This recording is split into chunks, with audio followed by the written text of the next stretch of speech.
Hello? Yes, this is the Falcon speaking. Oh, Demi.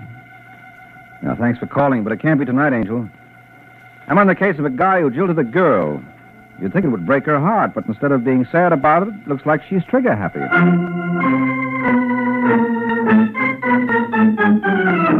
This is Ed Hurley, friends, inviting you to listen to The Adventures of the Falcon, starring Les Damon. You met the Falcon first in his best-selling novels. Then you saw him in his thrilling motion picture series. Now join him on the air when the Falcon solves The Case of the Worried Wife.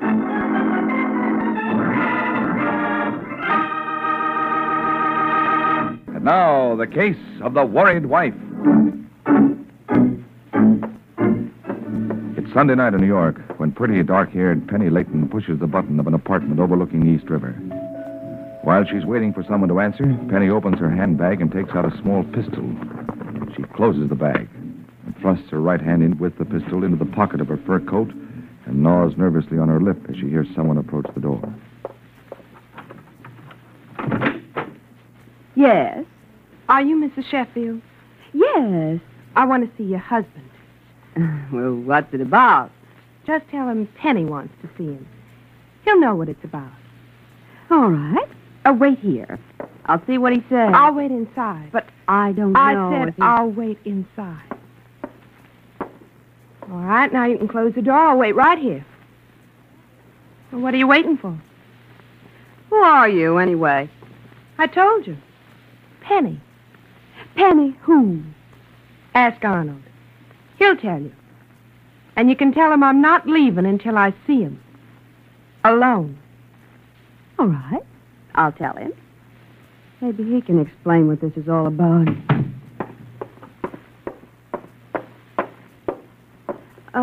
Arnold. Oh, yes, Liza. Who was it? Penny.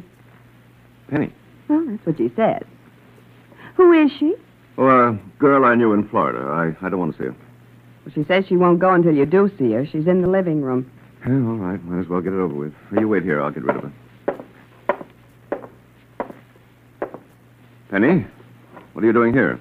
Why, Arnold, is that any way to greet me? After I followed you all the way from Miami? I wrote you. It's all over. I figured as much when I saw in the paper you got married. That's why I came up. What do you hope to gain? For one thing, I wanted to see her.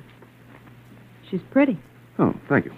I'd never have forgiven you if you turned me down for a horse face. Yes, she's pretty, and I'm in love with her. There's nothing more for you and me, so why don't you be a good girl and just run along? Be sensible. You call it sensible to give up the man I love to somebody else? You don't love me. That's right, Arnold, I don't.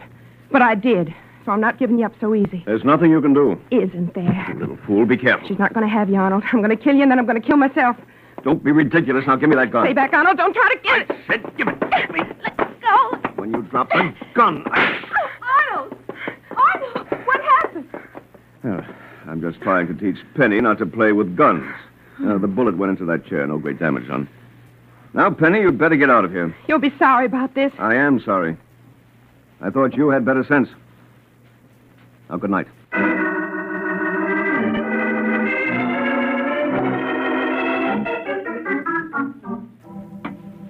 More coffee, darling? No, thanks. Arnold. I couldn't get that girl out of my mind all night. No, stop worrying about it. But suppose she comes back. She won't come back. You can't be sure. Maybe we better call the police. Why, I don't want to make trouble for her. Oh? You don't still... I mean, it's all over. You're sure there's nothing... Oh, for heaven's sake, darling, don't be ridiculous. She must have cared an awful lot to follow you all the way here. Yes, I suppose she did. You must have done something to make her care. Will you stop worrying about it? It's all over. I hope you're right. Now, look, if there was any question about it, last night certainly settled it. You don't think I could be interested in her after that, do you? I hope not. You sure she won't come back? Yes, I'm sure. She worked herself up to a pitch. When nothing came of it, she was bound to cool off. Maybe. But I'd feel happier if you'd tell the police. Darling, will you answer one question? What? Are you afraid that if she comes back, she'll try to kill me again? Or are you afraid that this time she won't?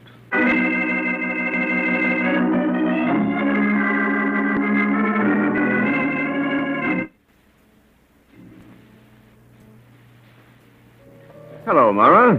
Drinking alone? Oh, hello, Sheffield. I'll join you. Okay. Hey, you're looking good.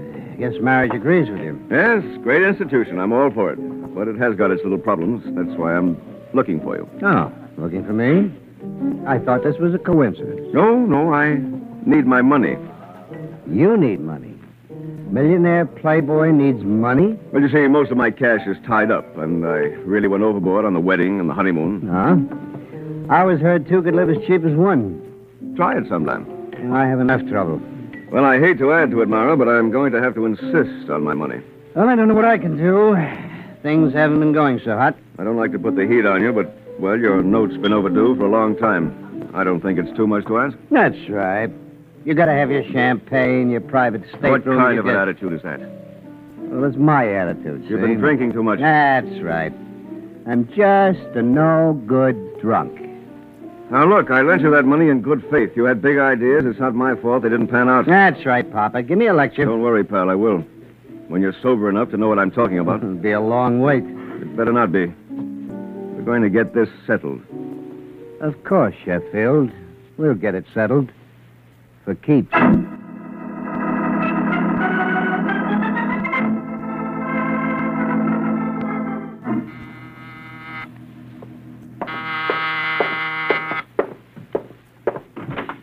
Hello? Are you Michael Waring, the detective called the Falcon? That's right. Well, thank heavens. I had the awfulest time finding you. Don't you have an office? No. Why not? Well, if I had an office, I'd have to have a beautiful blonde secretary. If I had a beautiful blonde secretary, I'd have trouble keeping my mind on my work. And if I didn't keep my mind on my work, I'd lose business. Then I wouldn't be able to pay the rent, so I'd lose the office. So I just saved myself the trouble. Come in. Thank you. Your name? Liza Sheffield. What can I do for you?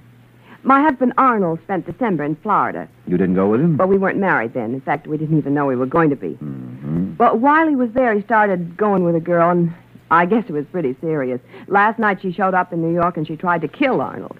Tried to? Well, Arnold got the gun away from her, and then he threw her out of the apartment. Well, I'm afraid she may come back. I asked my husband to notify the police, but he refused. He says he doesn't want to make any trouble for the girl. That's why I came to you. what do you want me to do? Well, I thought if you could find the girl and talk to her. What do you want me to say to her? I don't know. Find out what she's planning to do. Where's she staying? I don't know. What's her name? Penny. Something. I don't know her last name. You don't know her name. You don't know where she's staying. You don't know exactly what you want me to say to her. This is the sort of case I love. Well, if it was easy, I wouldn't need the Falcon. Mm-hmm. I think I'd better have a talk with your husband. No. He can fill in some of the details for me. But he may be angry about my hiring you. I don't want him to know. Well, if you can't give me anything more to go on... I thought you were supposed to be such a good detective. Well, I won't argue that point. But even Sherlock Holmes wouldn't guarantee quick results with what you've given me. Well, do the best you can. What happens if Penny catches up with your husband while I'm still looking for him? She'd kill him, wouldn't she? That's right. Mm-hmm. Well, then, Angel, do I go see your husband or don't I? You win, Mr. Waring. Come on.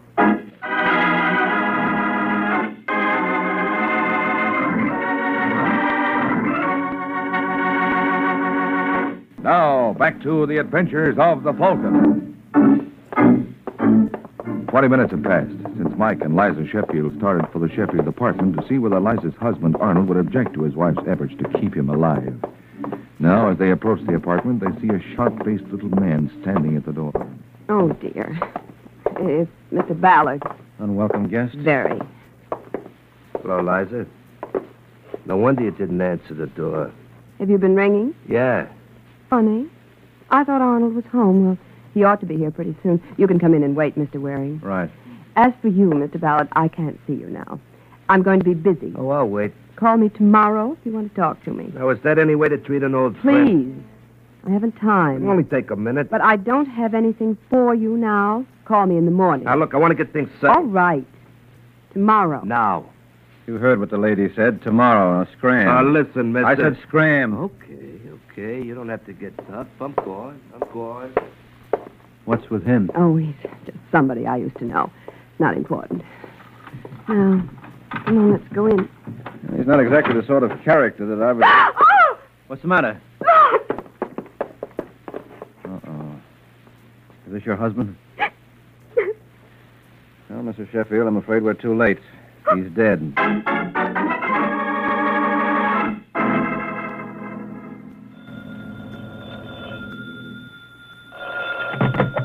Homicide, Sergeant Corbett speaking. Hello, Bright Eyes. Uh-oh, it sounds like Mike Waring. What do you know? You're a detective. What do you want, Waring? Got a corpse for you. I'm busy. Why did you have to dig one up today? I didn't dig him up. He hasn't been buried yet. The boy's sharp. Anything to brighten your day, Corbett. How soon can you get here? As soon as I finish my report, you're not the only one who finds bodies. Oh, you got another? Yeah, and I bet she's cuter than yours. Could be. Of course, she may not be as dead, but she made a good try. A suicide attempt? Yeah, I jumped out of the fourth-story window, all because some guy gave her the brush. Love, it's wonderful. Did she leave a note? No, I talked to her. She bounced off an awning. Doc says she'll live. What's her name? Penny Layton. Why? Penny. Yeah. Hey, could be a package deal. Let's get together. Maybe we can wrap it up.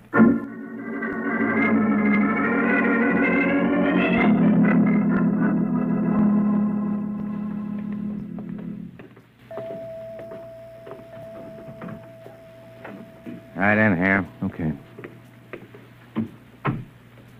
Well, there she is, Mrs. Sheffield. Yes. No question about it. That's the girl. Hello, Mrs. Sheffield. What's this all about, Sergeant? You threatened to kill her husband last night. You don't have to worry. I won't try again. Just want to die. We know you won't try again. What we want to know is, did you? What? Did you go back to Sheffield's today? Of course not. Why do you ask that? Never mind. Come on, Mrs. Sheffield. Waring.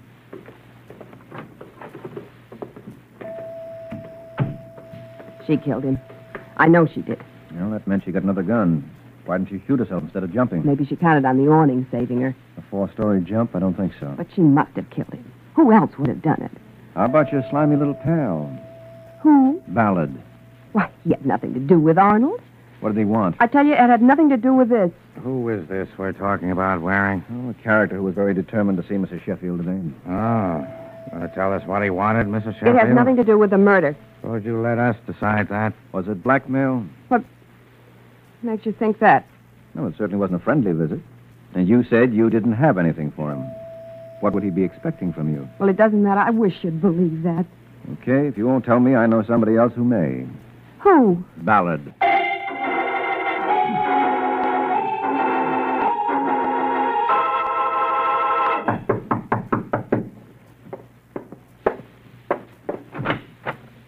Oh, it's Liza's friend. Yeah, hello, Ballard. What do you want with me? What you wanted with Liza. Didn't she tell you? Think I came here because your company is so charming? I don't know why you came here. Who are you, anyway? Mike Waring. Oh, the Falcon? That's right. Did Liza hire you? Mm-hmm. Why? To find out a few things. Not about me. She knows about me. She doesn't know if you were coming or going when we met you at the door today. What difference does it make? Well, if you really don't know, it doesn't make any. Now, look, Werner, you're going to tell me what you want or you're going to get out of here.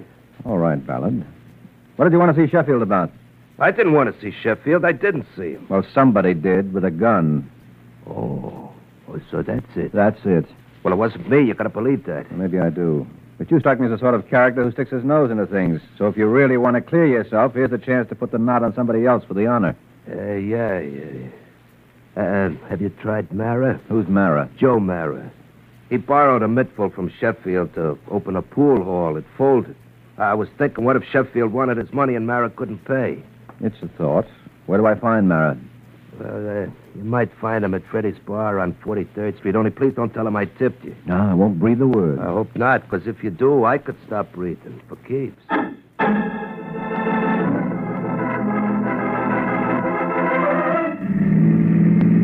There it is in the next block.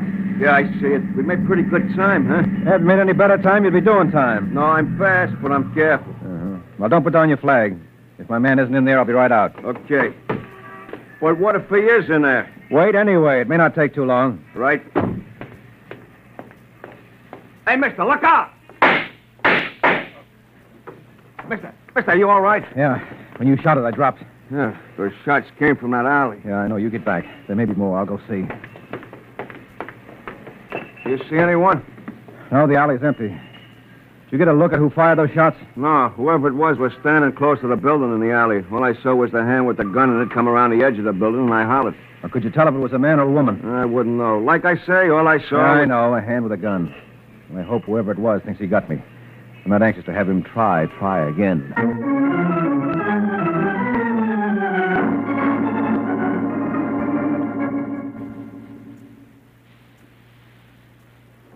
Hello, are you Joe Mara? Huh? Oh, Waring. Hey, you seem surprised to see me. What's the matter? Do you think I was lying in a gutter with a couple of slugs in me? I don't know what you're talking about. Well, I have your description. Maybe you get mine. I don't. Well, I hope not, for your sake. How come you know my name? Everybody knows the Falcon. Well, I'm naturally a very modest guy, but even I can't help thinking there are a couple of people who don't know me. Well, I'm not one of them. All right. But how did you know I was looking for you? I didn't. I asked for you at Freddy's bar. They told me you left there 10 minutes before I got there. So I wanted to get cleaned up, so I wanted to have dinner. That's a crime? Did someone tip you I was coming? What makes you think you'd start me rolling? I know about you in Sheffield. No? What about me in Sheffield? You're in hock to him. You got your tenses wrong, Waring. I was in hock to him. Oh, you paid him off? That's right. When? Today. Would it have been this afternoon around 3:30? It would have been this morning, around 10. And you can prove you paid him? Yeah, here. Here's the receipted note. Now, just what are you trying to prove? I don't know what I'm trying to prove, but it looks like I have proved that a certain character named Ballard is going to have to improve his singing. Looks like he's way off key.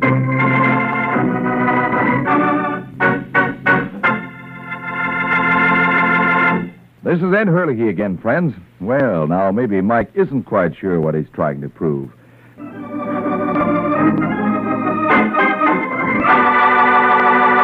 Now, back to the adventures of the Falcon. It's 20 minutes since Ballard's lead led Mike no place. Now the Falcon has dropped in on Sergeant Corbett to swap information, and Corbett seems to be enjoying Mike's report of his interview with Mara. So you went off half-cocked, Waring, huh? All right. Before you break a rib laughing, I still think it's Mara. Where's his motive if he paid off Sheffield? I don't know. But it must have been the murderer who shot at me, and that couldn't have been either of the girls. Why not? Well, you were questioning Mrs. Sheffield. What time were you shot at, Waring? About 5:45. I left the Sheffield woman a little after 5. Well, at least it couldn't have been Magnolia Blossom. She's in the hospital. I have news for you, Waring. Well, don't tell me Penny's been released. At 5. Isn't that just peachy? And then there's Ballard himself. Yeah, tell me something about Ballard. Did you learn any more about him from Mrs. Sheffield? Yeah, when you said you were going to see him, she cracked. Admitted he's been blackmailing her. I thought so. Glad I was right about something. What did he have on her? Scandal in her past. She didn't want Sheffield to know about it. Oh, the little guy likes sweat money, huh? Hey, What's the matter? the tip-off could have been to protect his pickings. What? No, we better go see Ballard. I have an idea he can give us the answers we're looking for. Yeah? Yeah, but we better hurry because we want Ballard to talk, and they say dead men don't.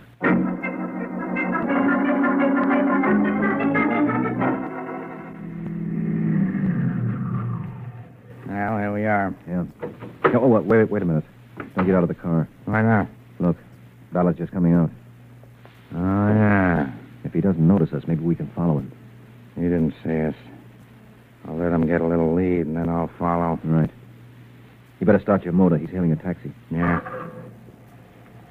Wonder where he's going. Well, there's one way to find out.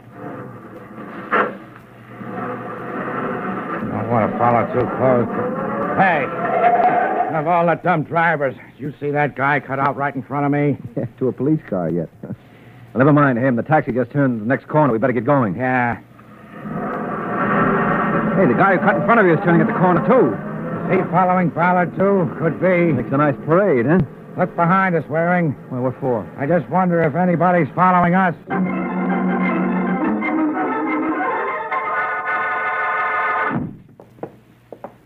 They're already in the elevator. Hope we haven't lost them. Well, they came into this building.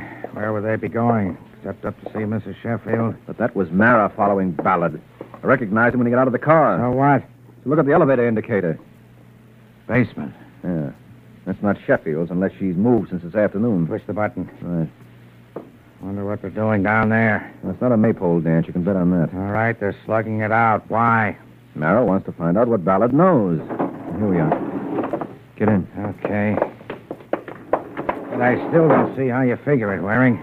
Ballard knows about Mrs. Sheffield's past, but what's that got to do with Mara? Nothing. Gets clearer all the time. But we haven't time to discuss it now. Here we are. There they are. Yeah, come on. All right, Mara, that's enough. Let him go. Where did you... Drop that gun, then we'll talk. Go on, drop it. Do you want to see if I'm only kidding with this one? Okay. There you are. Pick it up, Waring. Now, what's going on here? He was trying to kill me. Guy's lying. I was trying to make him talk. About what? The papers say Sheffield was murdered. Waring was asking me about it. Ballard must have figured me, and I wanted to know why. He put a gun on my back. He made me come down here in the basement. We know that, Ballard. And there are a couple of other things we know. That you were blackmailing Mrs. Sheffield, for instance. You can't prove that. And you forget that now that Sheffield's dead, she's willing to talk. And we can certainly prove you were at the apartment today around the time of the murder, because I saw you. I was there after the murder. Maybe. Anyway, you better go along with Sergeant Corbett. Now, wait a minute. I didn't kill Sheffield. I didn't say you did. But you know who did, and when you talk... come on, Mara, come back here. I said come back here. You're not going anywhere except with Corbett, too. Because, Mara, you're the murderer.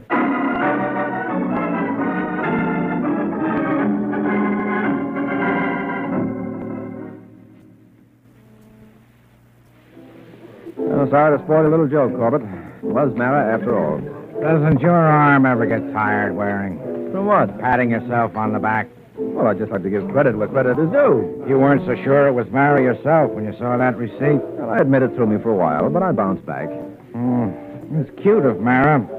Sheffield wants his money, so Mara scrapes it up and gives it to him. Gets a receipt for it, then plugs Sheffield and takes back the money. Uh-huh. He figured it was safe enough because he'd read in the paper about the Leighton girl threatening Sheffield. And he counted on her taking the rap. He might have gotten away with it, too, if Ballard hadn't queered the deal. Yeah, in fact, I still don't think you solved this one, Waring. You were simply lucky that by following Ballard, we happened to stumble on Mara. Well, that's what I was counting on. Yeah? Yeah, sweetheart. See, I knew that Ballard had tipped off the person who shot at me. How did you know that? Because the person was waiting for me at Freddy's bar. That meant he had to know where I'd be going. And Ballard was the only one who knew. Couldn't it have been Ballard himself who was waiting? No, because I went straight to Freddy's from Ballard's. And my driver drove fast. Ballard could never have beaten me there. All right, it wasn't Ballard. No, but it was somebody who had been tipped off by Ballard. At first, I thought it was somebody working with him, but when you confirmed my suspicions about him being a blackmailer, I changed my ideas. You figured Ballard was following a pattern and blackmailing again. Yeah, that's right. He was on the scene at the time of the murder. It was perfectly possible for him to have seen the murderer leave the apartment. So I figured it was blackmail, and he tipped the murderer that I knew too much so the murderer could get rid of me. He didn't want me nabbing the killer and spoiling his chance for blackmail. But Ballard's the one who put you on to Mara in the first place. I know. He could rattle when I was accusing him and try to get out from under. But after I left, he couldn't see that nice opportunity for blackmail going out the window. I see. Well, that's all there is to it. Once I realized Ballard was up to the old game of blackmail, I knew all we had to do was follow him. And sooner or later, we'd cross paths with the murderer. Yeah, Waring, it all adds up. Except couldn't Mara have been telling the truth when he said all he was trying to do was find out why Ballard sicked you on him? How did he know Ballard was the one who steered me to him? No, Corbett.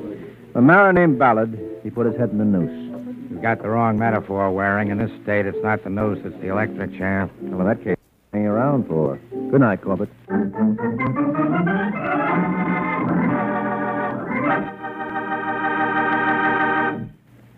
The Adventures of the Falcon are based on the famous character created by Drexel Drake, produced by Bernard L. Schubert, written today by Jerome Epstein, and directed by Richard Lewis. Music was by Arlo. Les Damon was starred as the Falcon, with Ken Lynch as Sergeant Corbett. This is Ed Hurley, he speaking.